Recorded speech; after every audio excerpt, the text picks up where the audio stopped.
Well, hi everyone. It's Aubrey in Wonderland, finally back. I'm so sorry it took me so long to do my update. I wasn't feeling very well on Friday, so honestly, I didn't have the mental wherewithal to come up with a video.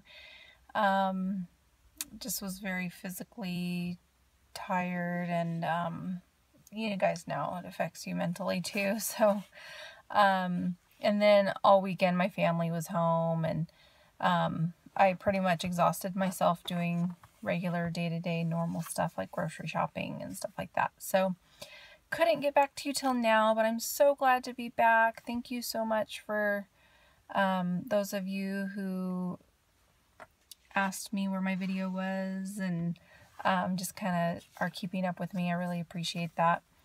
Okay, so to get into the details, my high weight was 288. My surgery was on March 22nd, 2016, and on my surgery day I weighed 255. My last week's weigh-in was 246.5, and this week I was 241.2. So that's a 5.3 pound loss for this week. I'll never say I'm unhappy with any loss for any week. If it's a loss, I'm happy. I think 5.3 pounds is awesome.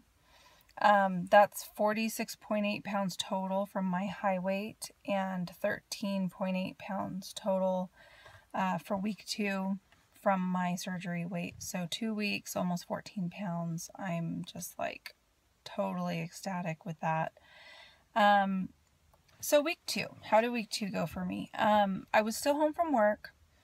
Really, I didn't think I was going to need that second week. I usually bounce back pretty quick from surgeries and things like that. I thought that I would just kind of take that time as bonus time or whatever, but I truly needed that second week before I went back.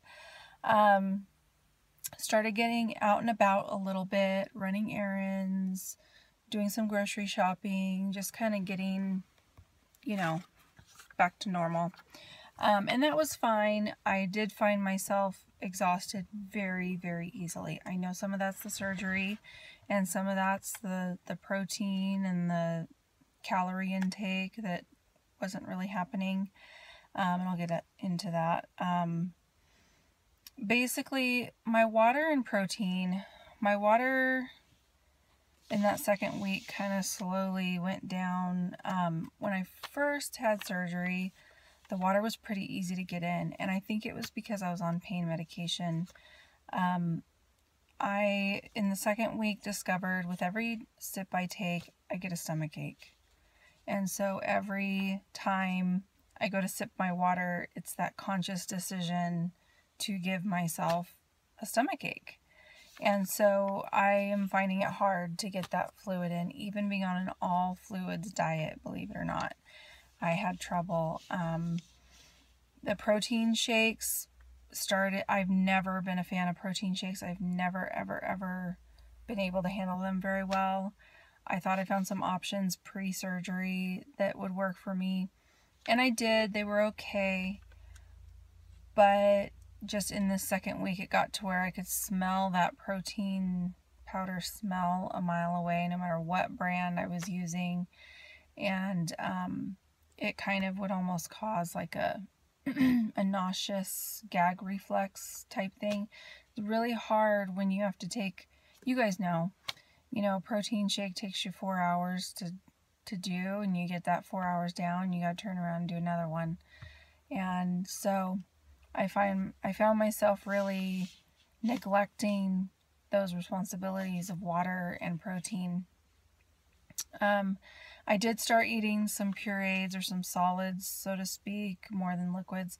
I was having, I'd have like a teaspoon of peanut butter, and it's not like I just gulp it right down. I kind of let it, move around in my mouth and break it down a little bit before I swallow it. Some fake mashed potatoes and gravy. That's not something I plan on eating once I'm back onto real foods. Potatoes is not on my list of healthy items for myself right now.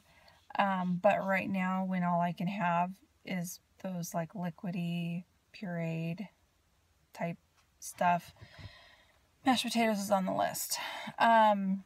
Yogurt. But, you know, honestly, and it's the same thing with the protein shakes, all the sweetness, the popsicles, the yogurt, the protein shakes, the vitamins or the chewable, the calcium, it's all sweet. And I'm just like, at that point in week 2, I'm just dying for some savory yumminess. So, I was eating a lot of soups, straining soups, and just drinking the broth or the creamy part of it. But still only getting in probably 200 calories a day. And so I'd go out grocery shopping or to an errand or whatever and come home just utterly exhausted. Like, put me to bed, I'm good, I'm done. But the food was settling nicely in my stomach. It did not give me a stomach ache the way that fluids do. And I don't know why that is. I'm going to talk to my doctor about it. But any kind of fluids. The one thing, water really does it. Cold really does it.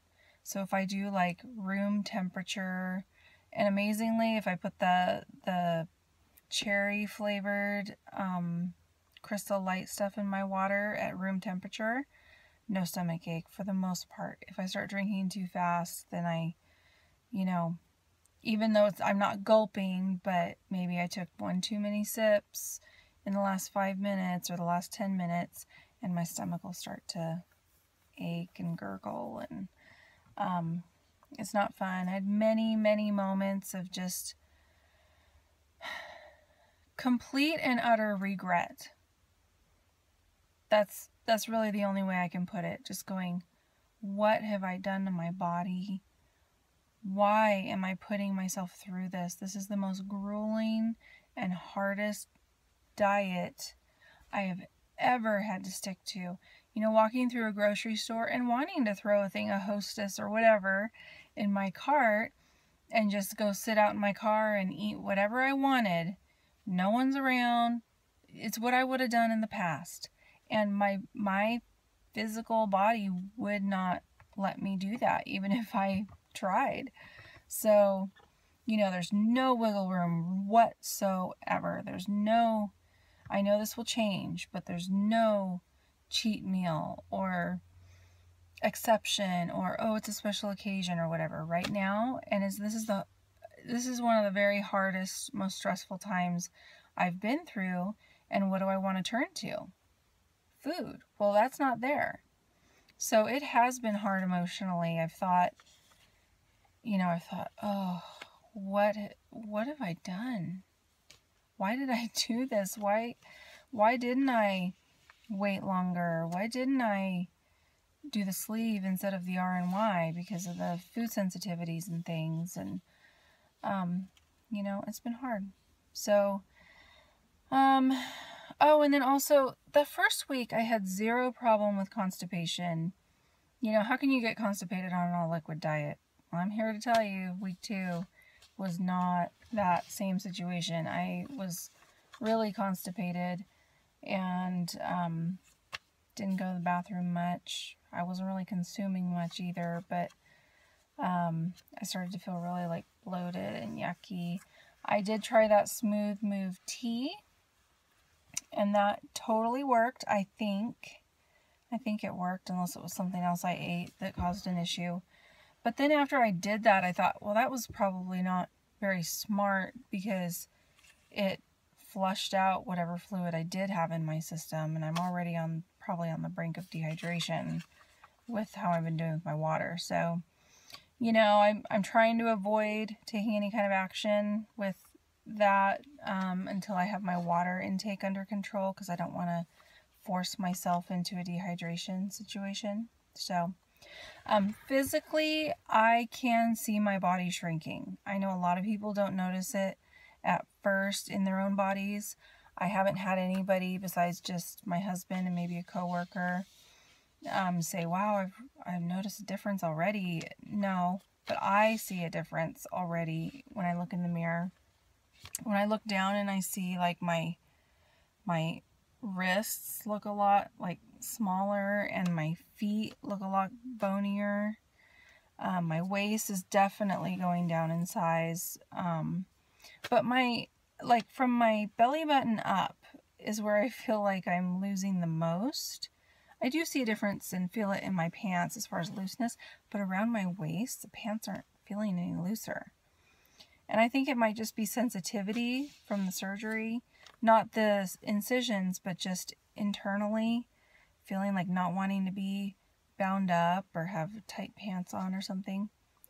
Because I've shrunk a lot, I've lost a lot of inches, but I'm not shrinking out of a ton of clothes yet at the 2-week point. But I also know that a lot of my clothes I was wearing very tight or close fitting. I also had a lot of my pants where I would put a rubber band on the belly button or on the button and wear a long shirt to where the pants didn't cut in or feel too uncomfortable, but I didn't have to go up a size. Because that's with me, I have this big belly and these skinnier legs. So if pants fit me correctly in the legs, they're too tight in the belly, so I'd have to wear like a rubber band. But anyway, ditch the rubber bands, so that's good. I've been able to get some pants on my body that literally would not even pull up before. I'm still just waiting for them to feel comfortable. So overall, I'm doing well. I love all you guys. I appreciate all of your support. Just huge outpouring of support on my last video. I know it was a total downer. The second week wasn't a lot better than the first week, but it helped me so much to have all of your words of encouragement. And I know it's hard to keep encouraging someone who keeps coming on and being super negative and stuff like that, and that's not what I want to do. But I do want to be real, and I want, you know, I've had so many people jump on there and on Facebook and things and say, that is exactly what I'm going through right now. I'm so glad that you posted this. And that means a lot to me. I want to help others, and you guys have helped me so much. So thank you. And I will be back with my 3-week update on Friday. Tomorrow's my 3-week mark, so a lot has happened this last week that I'm excited to share with you. But I don't want to get off track too far on my timing, so I'm going to wait and share that with you on Friday.